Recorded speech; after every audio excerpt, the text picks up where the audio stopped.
नमस्कार। आज मैं फिर आपके सामने अपराध की एक और घटना लेकर आया हूं। आज की ये घटना जनपद है उस समय का फैजाबाद और अब का अयोध्या। तारीख है 25 अगस्त 2002। एक कस्बा है, जब आप लखनऊ से फैजाबाद यानी अयोध्या की तरफ जाएंगे तो रौना ही पड़ता है, बड़ा कस्बा है। उस कस्बे का एक मोहल्ला है दक्षिण पारा। शाम के वक्त 3-4 बजे दक्षिण पारा से कुछ लोग थाने पर आए। कस्बे का मामला, छोटी सी जगह,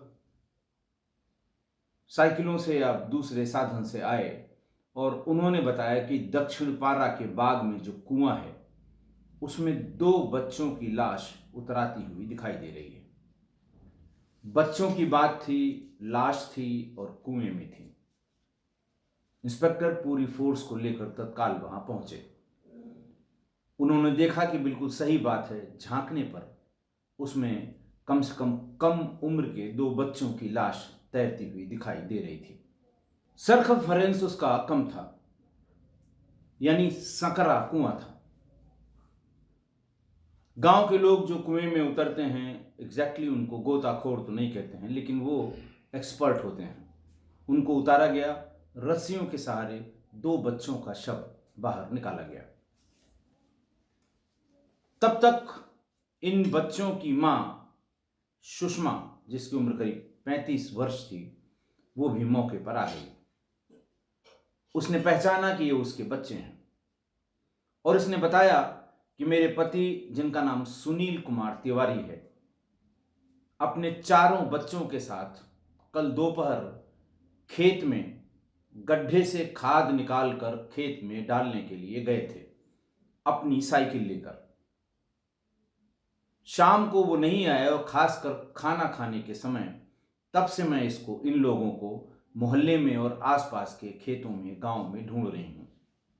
यह अंदाज लगाया गया, यह अंदाजा हुआ कि हो सकता है बाकी के 2 बच्चे और सुनील कुमार तिवारी भी कुएं में नीचे, पानी के नीचे हों। गोताखोरों ने, या वो जो लोग बच्चों की लाश को ले आए थे, उन्होंने बड़ी कोशिश की, लेकिन कुआं बहुत सकरा होने की वजह से वो कामयाब नहीं हुए। गांव से और आसपास के गांव से तमाम पंपिंग सेट मंगाए गए। कुएं का पानी निकाला गया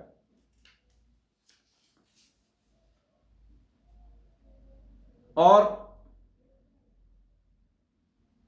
कुल 4 बच्चों के शव, कुएं का पानी सब निकाला गया तो जो 2 मिले थे उनके अलावा 2 और शव उसमें से निकाले गए। 4 बच्चों के शव कुएं में मिलने से बिल्कुल असहज सी स्थिति हो गई, पुलिस की भी और लोगों की भी।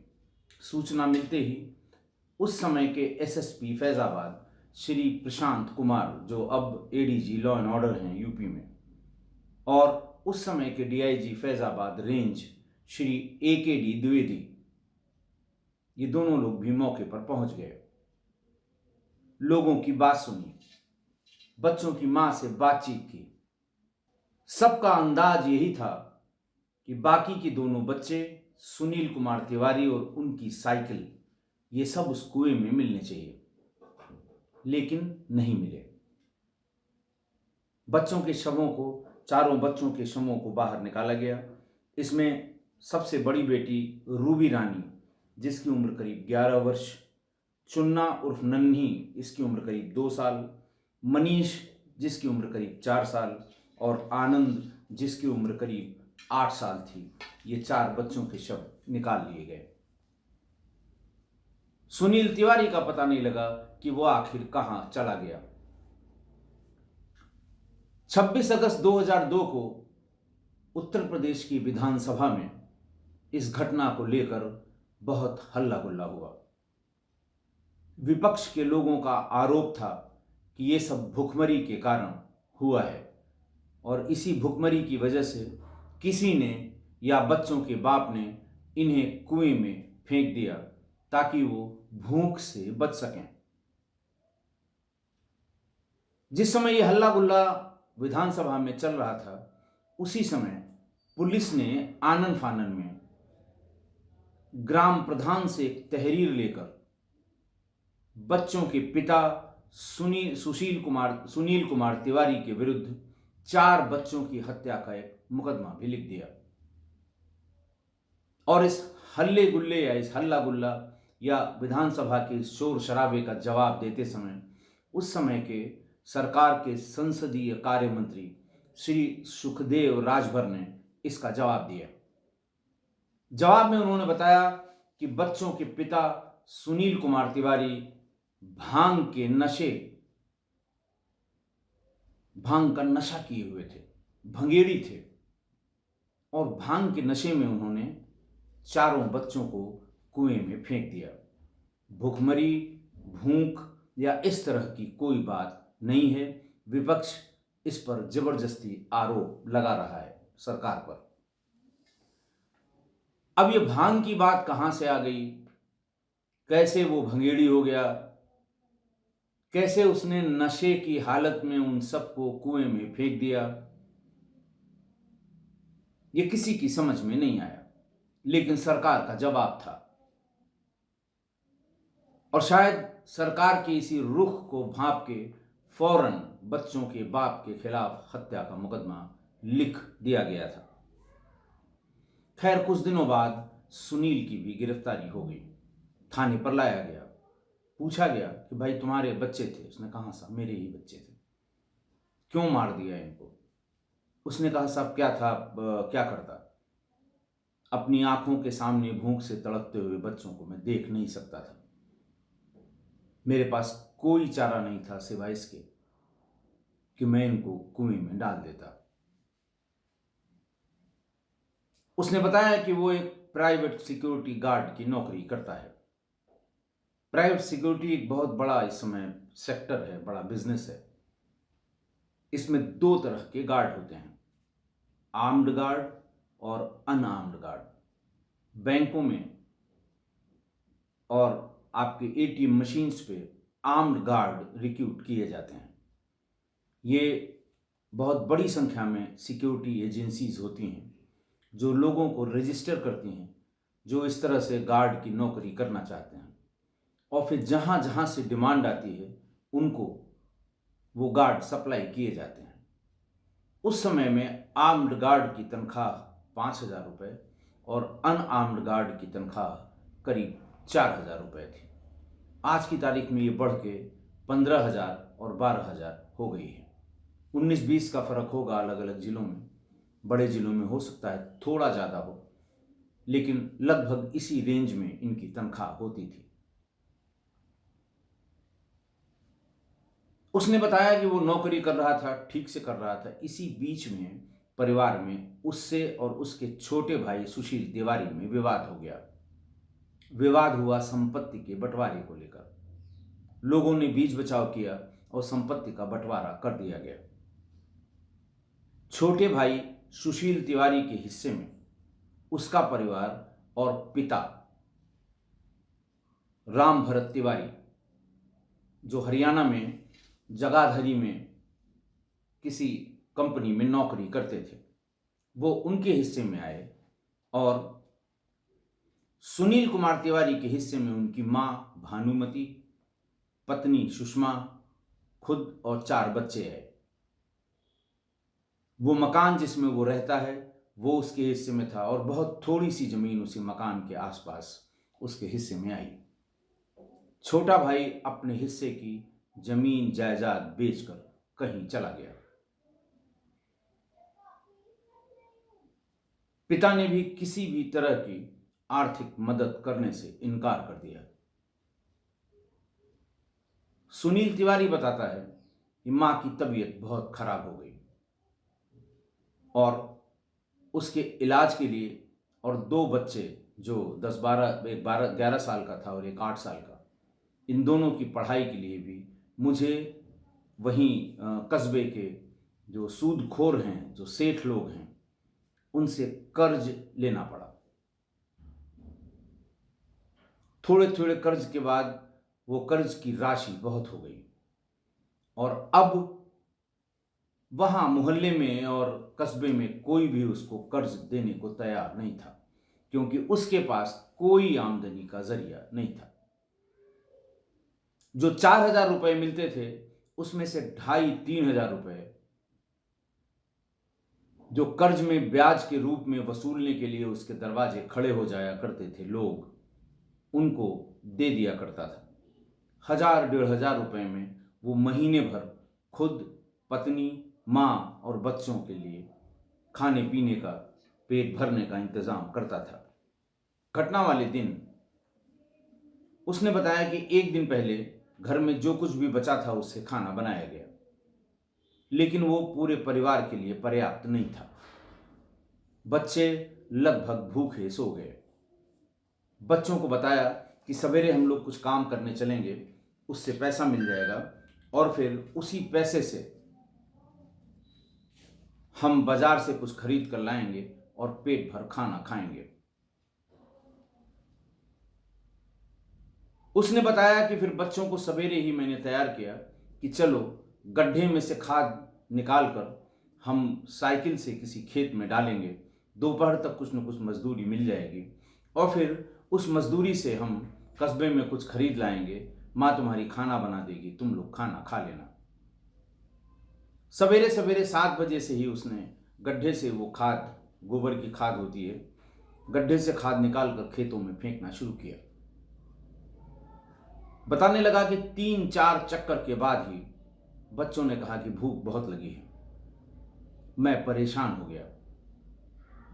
बच्चे बिल्कुल खड़े हो गए कि अब बिना मतलब अब रहा नहीं जा रहा है, आप कुछ खिला दीजिए पहले। सुनील तिवारी बताता है कि उसके पास और कोई चारा नहीं था। उसने कहा था चलो मैं बाजार से किसी न किसी से कुछ न कुछ तुमको लाकर खिलाऊंगा। बाजार के रास्ते में ही बाद में वो कुआं पड़ता है। कुएं के एकदम किनारे मैंने चारों को खड़ा किया कि थोड़ी देर यहां पर आराम कर लो, फिर हम लोग चलते हैं। फिर एक झटके में चारों को धक्का देकर कुएं में गिरा दिया। चूंकि मैं तैरना जानता था, मैं जानता था कि अगर मैं भी कूदा तो मैं बच जाऊंगा, मर नहीं पाऊंगा, और अगर बच गया तो मुझे बहुत तकलीफ होगी। मैंने ये सोचा था कि रात में हम और पत्नी, जब मैं रात में घर जाऊंगा तो सोते समय हम दोनों लोग मिट्टी का तेल डालकर आग लगा लेंगे। उससे पूछा गया कि ये सभी लोग एक साथ अगर तुम करते उसमें क्या? उसने कहा नहीं साहब, मैं बच्चों को मिट्टी का तेल डालकर आग लगाकर उनको दौड़ते, चिल्लाते और मरते हुए नहीं देख सकता था। लेकिन बच्चों को धक्का देने के बाद फिर मुझे ये लगा कि मैं अगर शाम को घर जाऊंगा, मेरी पत्नी पूछेगी बच्चे कहाँ हैं, तो मैं उसे क्या बताऊंगा। इस डर से मैं वहां से भाग गया। उसके बाद पूरा गांव इकट्ठा हुआ, पुलिस आई, मैं और डर गया। मैं फैजाबाद यानी अब के अयोध्या चला गया। सुनील कुमार तिवारी को अपने 4 बच्चों की हत्या के आरोप में जेल भेज दिया गया। नियति देखिए, उसकी मंशा संभवतः बच्चों की हत्या करने की नहीं थी। उसकी मंशा थी कि बच्चों को जो भूख से उनको तकलीफ है उससे निजात दिलाई जाए। लेकिन कानून की नजर में वो हत्या थी, हत्या है भी। और चूंकि सरकार ने अपने बचाव में यही कहा था कि भांग पीकर इसने हत्या कर दी या फेंक दिया, लिहाजा उसे जेल भेज दिया गया। आज की घटना अधिक कर्ज लेने और सूदखोरों के आतंक के कारण ये बहुत ही विभत्स घटना हो गई। छोटी तनख्वाह में सुनील कर्ज देने वालों को वापस करके भी जो कुछ बचा लिया करता था, उससे 2 जून की रोटी पूरे परिवार को दे रहा था। लेकिन सूदखोरों ने पैसों की लालच में सुनील जिस संस्थान में काम करता था वहां तक पहुंचने लगे। वहां उनके अफसरों से और बाकी लोगों से ये पूछने लगे कि किस तारीख को इसकी तनख्वाह दी जाती है। तारीख पता करके उस तारीख को सवेरे से आ डटते थे। जैसे वो तनख्वाह पाता था, बाहर निकलते ही उससे लगभग सारा पैसा छीन लिया करते थे। कभी कभी इससे झगड़ा भी होता था। उस संस्थान के अधिकारी कर्मचारी हर महीने की इस झिकझिक से आजीज आ गए थे और एक दिन उन्होंने ये फैसला किया कि आप कहीं और जाकर नौकरी करिए। हर दिन इस तरह का तमाशा संस्थान के लिए उचित नहीं है। बहुत रोया गिड़गिड़ाया, लेकिन उसे नौकरी से निकाल दिया गया। नौकरी से निकालने के बाद पूरा परिवार भुखमरी के कगार पर आ गया, लेकिन सूदखोर हर दिन सुबह शाम दरवाजा खटखटाते रहे, डराते रहे, धमकाते रहे। उसकी जो छोटी सी जमीन थी उसको बेचने के लिए दबाव बनाते रहे, घर बेचने के लिए दबाव बनाते रहे, और इधर 2 जून की रोटी की मोहताज हो गया पूरा का पूरा परिवार। सूदखोरों ने एक भरा पूरा परिवार तबाह कर दिया। मैं अपने किस्सा गोई परिवार के लोगों को अलग अलग क्राइम की घटनाओं में बार बार आगाह करता हूं कि मत लीजिए इस तरह का उधार। और मैं फिर कहूंगा कि अपने गांव, अपने कस्बे, अपने मोहल्ले और अपने शहर के सूदखोरों से कतई किसी तरह का उधार मत लीजिए। बहुत ढेर सारे सरकारी इंस्टीट्यूशंस हैं, बैंक हैं, माइक्रो फाइनेंसिंग यूनिट्स हैं, जहां बहुत इमरजेंसी में लोन या उधार ले सकते हैं। और ये बात जरूरतमंदों को भी बताइए, क्योंकि इन राक्षस सूदखोरों से जिसने जिसने उधार लिया, जिसने जिसने कर्ज लिया, उनकी पीढ़ियां दर पीढ़ियां ब्याज का पैसा देते देते बर्बाद हो गई। मैंने बहुत नजदीक से ऐसे तमाम परिवारों को बर्बाद होते देखा है, जिन्होंने 80 के दशक में शादी के लिए 20,000 रुपए उधार लिए थे और 2019 में 18 लाख रुपए ब्याज के वापस करने के बाद भी मूलधन अभी सूदखोर के पास जस का तस बना हुआ है। बरेली रेंज के डीआईजी जब मैंने जाके ज्वाइन किया, उस समय अखबार में एक हफ्ते में 2 खबरें निकली। सूदखोरों के आतंक से एक परिवार के 3 लोग और एक परिवार के मुखिया ने आत्महत्या कर ली। मैंने अपने जो लीगल सेल है पुलिस का, उनके लोगों से विचार विमर्श किया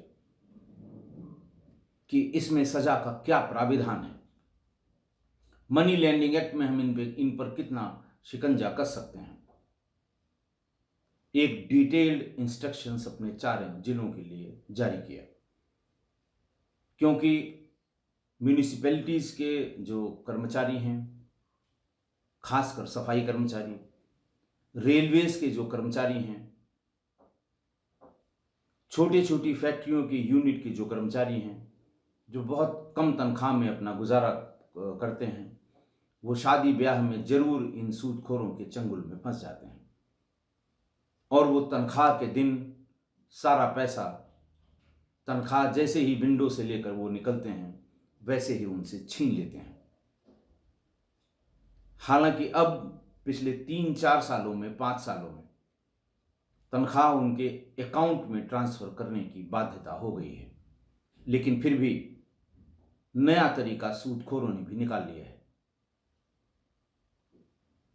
वो उनका एटीएम छीन लेते हैं, जबरदस्ती पासबुक ले लेते हैं, जबरदस्ती उनकी चेकबुक ले लेते हैं, चेकबुक पर अपना अमाउंट चढ़ा के उनसे सिग्नेचर करा लेते हैं।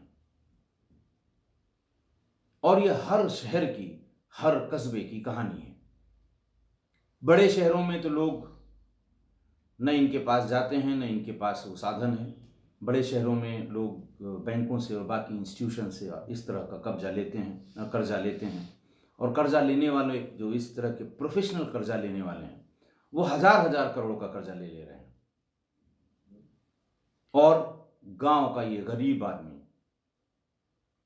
जो 1,500 रुपए कर्ज लेता है और 3 पीढ़ियों तक उसका ब्याज चुकाता है। आप नजर दौड़ाइए, आप पता करिए, खासकर यंगस्टर्स पता करें, ये प्रथा आज भी चल रही है। इससे दुखी होकर मैंने एक ऑपरेशन मुक्ति चलाया। अपने लोकल इंटेलिजेंस यूनिट, स्थानीय थाने और कुछ समाज सेवी संगठनों से ऐसे लोगों की सूची बनवाई जो मोहल्ले दर मोहल्ले ब्याज पर पैसा उठाते हैं, और इसी ब्याज के पैसे से उनकी बड़ी बड़ी हवेलियां, 4-4, 6-6 गाड़ियां चलती हैं। ये जोर जबरदस्ती गुंडे बदमाशों के सहारे अपना पैसा, ब्याज का पैसा वसूल लेते हैं। मूलधन कभी नहीं मांगते कि अगर मूलधन मांग लेंगे तो बार बार इनका दरवाजा कैसे खटखटाएंगे। इस तरह के सूदखोर, इस तरह से पैसा उधार या लोन पर देने वाले, कर्ज देने वाले इल्लीगल काम करते हैं। इसका लाइसेंस हुआ करता था जब बैंकों की शाखाएं कम हुआ करती थी। डिस्ट्रिक्ट मजिस्ट्रेट मनी लेंडिंग का लाइसेंस इशू करता था। आज भी किसी भी शहर में, जैसे लखनऊ जैसे बड़े शहर में, कुल 12 या 13 लाइसेंस्ड मनी लेंडर्स होंगे, लेकिन बाकी 4-6 हजार, 10 हजार ऐसे प्राइवेट सूदखोर हैं। ऑपरेशन मुक्ति सफल हुआ। बहुत ढेर सारे गरीबों को सूदखोरों की इस आतंक से मुक्ति दिलाई गई।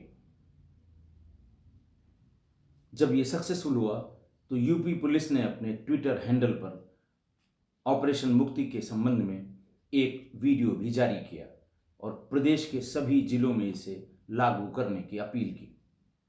उस समय जब मैं रेंज में डीआईजी था, आईजी रेंज था जब बरेली में, उस समय यूपी पुलिस के ट्विटर हैंडल पे जो वीडियो प्रसारित हुई थी, मैं इसके बाद भेज रहा हूं, आप भी उसको देखें। ये अपराध है, बड़ा अपराध है, कानूनन अपराध है। पीढ़ियां दर पीढ़ियां बहुत से परिवार इसमें बर्बाद हो गए। हम अपनी किस्सा गोई के सभी परिवार के सदस्यों से यही कहेंगे कि मत पड़िएगा कभी इनके चक्कर में, और अगर कोई व्यक्ति ऐसा करता है उसे भी समझाइए। आज के लिए बस इतना ही, और आशा है कि आप सूदखोरों और सूदखोरी की इस प्रथा पर, इस विचार से सहमत होंगे।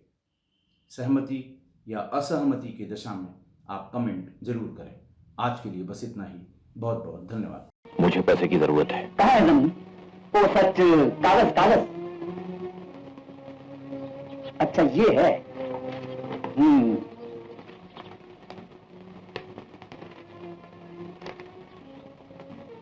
ये ले, इस पे अंगूठा लगा दे। हाँ? इस पर कुछ लिख तो दे। इसी कागज पे तो लिखना है, घबराने की क्या बात है, तो अंगूठा लगा। शाबाश।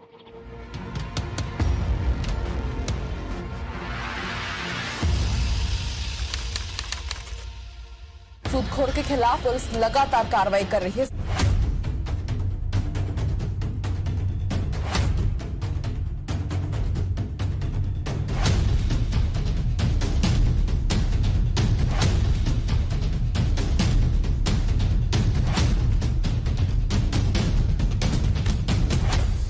लॉकडाउन के बाद सूदखोरी के मामले बहुत बड़ी संख्या में आने लगे हमारे रेंज के चारों जिलों में, जिसमें से ये सूदखोर गरीब जनता को प्रताड़ित करने लगे अपने पैसे की वसूली के लिए। ऐसे में ऑपरेशन मुक्ति हमने अपने रेंज के चारों जिलों में चलाया है।